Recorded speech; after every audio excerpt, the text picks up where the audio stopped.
There's a lot of use of a phrase these days called systems thinking, and you might wonder, what is systems thinking? What is a system?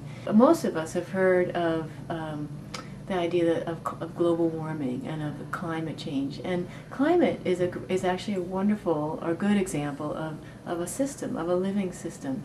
And the system is multiple parts that interact, usually within some boundary, and typically in a system, if you take out an element or process, the system doesn't function as well, or functions differently.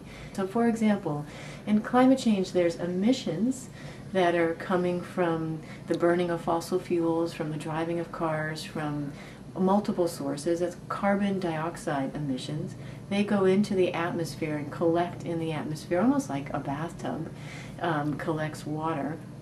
And we can think about, just as if we weren't thinking about a system, we might just say, well, we have to reduce emissions.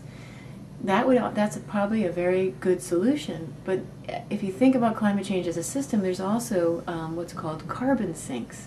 And carbon sinks are where CO2 is absorbed, so it could be in a savanna or in an ocean. In different sources it takes in the carbon.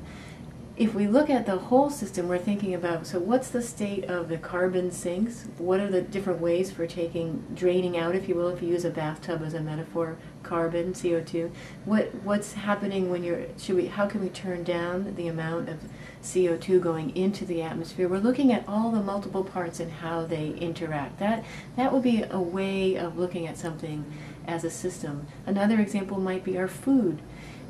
We might say that the cost of food is very high, or the amount of miles that food has to be driven from one place to another is too much.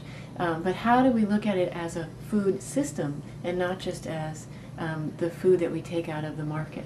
How do we look at it as the farmer, as the driver, as the market, as the consumer, and see how what does consumer demand have to do with what the farmer is producing? How do all these different parts interrelate and interact with each other? That would be looking at something as a system, as opposed to looking at the fragments, at just the parts.